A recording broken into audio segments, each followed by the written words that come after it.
Welcome.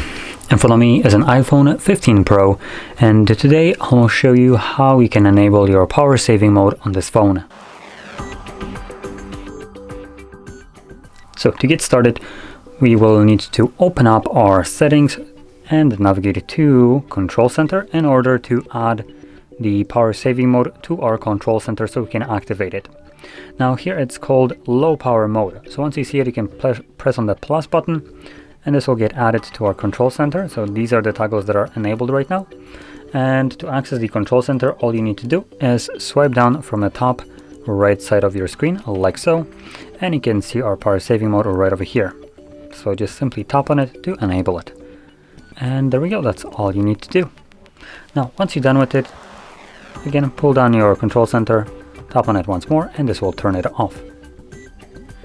So, with that being said, if you found this video helpful, don't forget to hit like, subscribe, and thanks for watching.